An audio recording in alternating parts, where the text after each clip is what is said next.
Master किसके घर के नहीं।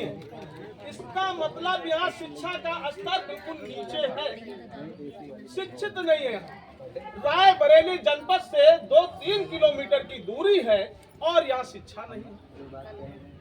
आप यहीं से लालगंज क्षेत्र चले जाइए, मैं जिस गांव का रहने वाला हूँ, हर घर में आपको सरकारी नौकरी वाला भी मिलेगा, हर घर में ग्रेजुएट आदमी मिलेगा। और यहाँ मैं देखता हूँ रायबरेली इतना करीब है, यहाँ डिग्री कॉलेज है, इंटर कॉलेज है, यहाँ हमारे लोग पढ़े लिखे हैं। बड़ी दुख की बात है। तो जो लोग पढ़े लिखे नहीं हैं, वो मानवता और मानव की कैटेगरी में आज भी नहीं माने जाते हैं। बिन पढ़े आदमी पशु सामान कहलाता है, हम कितना भी अच्छा हो ले। तो आप लोग अपनी स्थिति को सुधारें, अपने बच्चों को पढ़ाएं। और जो इस समय का वक्त चल रहा है, जो आपको विरासत में हमारे महापुरुष दे गए हैं, ये बचने वाला नहीं है। क्योंकि आपके अंदर शिक्षा नहीं है तो आप लड़ नहीं सकते हो, और लड़ नहीं सकते हो तो आगे बढ़ नहीं सकते हो। तो अगर बढ़ना है तो लड़ना है, पढ़ना है, ये हो नहीं रहा है।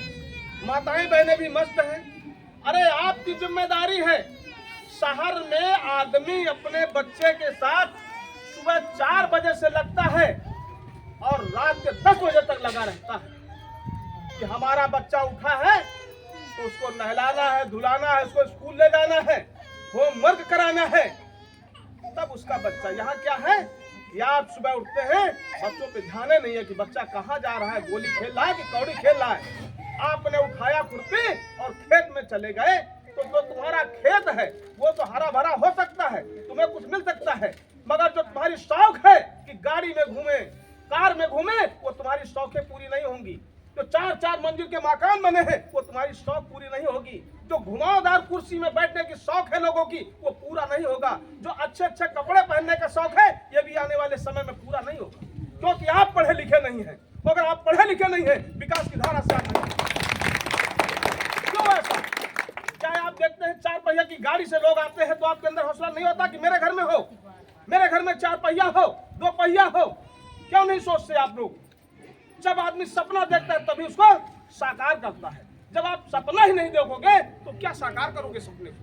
तो सबसे पहला काम, आप कम खाइए, 1 साड़ी में गुजर बसर करिए, मगर बच्चे को इंग्लिश मीडियम स्कूल में पढ़ाइए। बच्चे के साथ लगिए, और अगर बच्चे को कक्षा 10 तक आप अच्छे से पढ़ा ले गए तो वो बच्चा आगे तरक्की कर सकता है। अगर वो न्यूज की कमजोर हुई, केवल किताबों में देखता रहा, आवारा घूमता रहा, नशा करता रहा, किसी तरीके से नकल करके 10 तक पहुंच भी गया तो होम गार्ड में भी भर्ती नहीं हो सकता है, वो चपरासी नहीं हो सकता है, क्योंकि आज हर जगह पढ़ाई का महत्व समझा। तो आप जिम्मेदार हैं, इस गरीबी की जिम्मेदारी आपकी है, आप जिम्मेदार हैं, क्योंकि आपने बच्चों को पढ़ाया नहीं। जिसके घर में आज एक मास्टर हो गया, 80,000 90,000 रुपया तनख्वाह लेकर के आता है, उसका घर आज चकाचक है। जिसका बेटा पुलिस में है, उसका बच्चा जो है 60-70 हजार तनख्वाह के लेके आता है, उसका घर अच्छा बना है, गाड़ी और घोड़ा है, और शादी ब्याह भी अच्छी जगह में होती है। तो पढ़ाई का मतलब है कि 2 घर शिक्षित हो जाते हैं। आपका बच्चा पढ़ा लिखा है तो आपकी बहू पढ़ी लिखी है, और आपका समाज वो बढ़ेगा।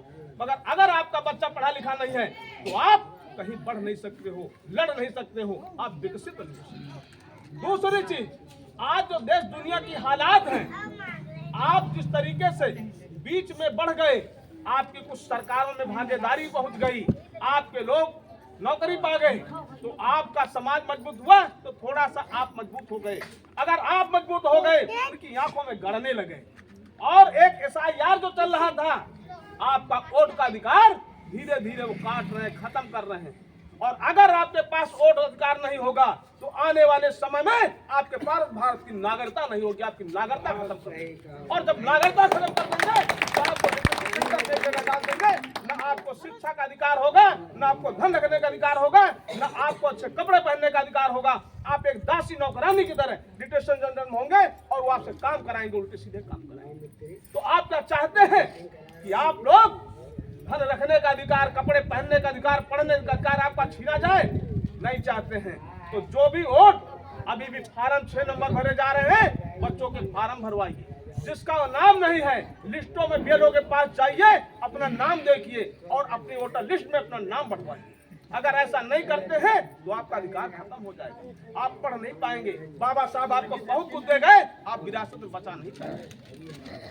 आज एक ऐसा सरकारें आ गई हैं कि आपका प्रतिनिधित्व नहीं चाहती है या ना आपका हिस्सा देना चाहती है। इसके लिए क्या कर रहे हैं लोग? नेता लोग तो मलाई काट रहे हैं, मगर आप लोग त्रस्त हो गए। इसकी भी लड़ाई आपको लड़नी है, क्योंकि कब लड़नी होगी?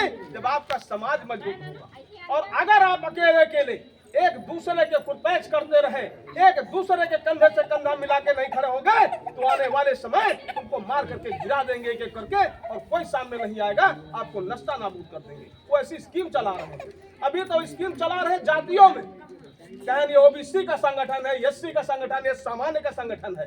अब वो बना रहे हैं कोरी संगठन, चमार संगठन, पासी संगठन। वो आपस में तोड़ रहे हैं, टुकड़ों में तोड़ रहे हैं। और तोड़ने के बाद जब तोड़ ले जाएंगे ना, ऐसा मारेंगे कि कहीं पानी नहीं मिलेगा, आपको रहने का स्थान नहीं मिलेगा, आपके आंसू पोंछने वाले नहीं। तो मेरे समाज के लोगों, आप एकत्र हो जाइए और अपनी लड़ाई लड़ने के लिए तैयार रहिए। अगर समाज के किसी व्यक्ति के ऊपर आफत आती है और एक फोन जाता है, तो आप उस दिन का काम बंद कर दीजिए और उसके सुख दुख में शामिल होइए। मैं कहता हूँ रायबरेली में, अगर आप सब लोग एकत्र होकर रहोगे तो सुरक्षित रहोगे। मैं आपकी सुरक्षा और संरक्षा की गारंटी लेता हूं कि अगर आप लोग एकजुट रहोगे तो हम लोग दुनिया के किसी कोने में होंगे, एक फोन करोगे, आपके एक फोन बुलाओगे, हम लोग तुम्हारे पास। राम खुलावत दादा जी बैठे हैं, जब मुझे फोन करते हैं, जितना मेरे बस में होता है मैं करता हूं। चाहे दरोगा से बात करना हो, चाहे डीएम से, चाहे एसपी से, बराबर मैं बात करता हूं। तो आप लोगों को अपनी एकता बनानी होगी। अगर भाई भाई में एकता नहीं होगी तो हम वहां कुछ नहीं कर पाएंगे, ये समाज कुछ नहीं कर पाएगा। इसलिए आपके भाई भाई में मनमुटाव हो, भले कुछ ऐसा, मगर जब समाज की बात आए तो मनमुटाव छोड़ करके उसके पीछे खड़े हो जाइए। सामंतवादी की हिम्मत नहीं होगी कि बोल करके चला जाए। और मैं एक बात कहना चाहूंगा और कि जिस तरीके से आप लोग, मैं देख रहा हूँ 10 सालों में आपकी स्थिति को देख रहा हूँ, भेड़ बकरे की तरह आप लोग हो। ये स्थिति को आपको बदलना होगा और शिक्षा लेना होगा। अगर जिनके बच्चे छोटे हैं और वो पढ़ाने में असमर्थ हैं, मैं कहता हूँ उन बच्चों को हमें दे दीजिए। बहुत सारे ऐसे बौद्धिस्ट विद्यालय बने हुए हैं कि आपका बच्चा जाएगा वहाँ, रहेगा, पढ़ेगा, लिखेगा और डॉक्टर इंजीनियर बनेगा और बन करके आएगा। मगर आपको ये बच्चों का मोह सताता है कि नहीं, मेरा बेटा तो गांव में रहेगा, प्राइमरी में पढ़ेगा, रिक्शा चलाएगा, खेत खोद करके खा लेगा, मगर वहां नहीं भेजूंगा। तो आप इसी तरह कुएं के मेढक की तरह आप बने रहेंगे, आप आगे नहीं बढ़ेंगे। बहुत सारे विद्यालय खुल चुके हैं और बहुत सारी स्कीमें सरकार की हैं। आप लोग समय समय पर उनके साथ बैठिए, समझिए क्या स्कीमें हैं। सरकारों ने स्कीमें निकाली हैं कि आपके बच्चे को गरीबी हालत में है तो 1 से लेकर के इंटर तक बढ़िया से विद्यालय में निःशुल्क पढ़ाई है, मगर आपको जानकारी नहीं है, इसके लिए ऑनलाइन फॉर्म भरना पड़ता है। बहुत सारे ऐसे स्कीमें आ गई हैं। अब आपको नौकरी के लिए भी कोई बुलाने नहीं आएगा, कोई विभाग में वैकेंसी नहीं निकालेंगे। एक पोर्टल बना दिया, जन सेवा पोर्टल, उसके माध्यम से वैकेंसी निकालते हैं। आप लोग जानते नहीं हो, जन सेवा पोर्टल में अप्लाई करोगे तो संविदा की आउटसोर्सिंग की नौकरी आपको मिलेंगी, मगर आप जब पढ़े लिखे नहीं, नई जानकारी होगी तो आपको नौकरियां नहीं मिलेंगी। जो पढ़ा लिखा होगा, जो उस तक पहुंचेगा, उसको नौकरियां मिलेंगी। केवल आप देखते रह जाओगे कि नौकरियां नहीं मिल रही। तो आपको अपना स्तर बढ़ाना होगा। और दूसरी चीज मैं कहता हूं अपने समाज के लोगों से, और एससी और ओबीसी के लोग कंधे से कंधा मिला के चले, और जो भी साथी यहाँ बैठे हैं, गांव-गांव प्रोग्राम लगवाएं सभी के बीच में, तभी जो है विकास होगा। अन्यथा गांव के एक एक कोने में अगर ऐसे कार्यक्रम होंगे तो ये समाज सुधरने वाला नहीं है, न आपके साथ जो भेदभाव होता है वो दूर होने वाला है। मैं अपनी वाणी को विराम देना चाहता हूं, क्योंकि संत शिरोमणि गुरु रविदास जी के आश्रम में काम लगा हुआ है और उसका मैं व्यवस्थापक हूं, वहां कोई है नहीं, इसलिए मैं अपनी वाणी को विराम देते हुए फिर आप लोगों से मिलूंगा। जय भीम, जय भारत, जय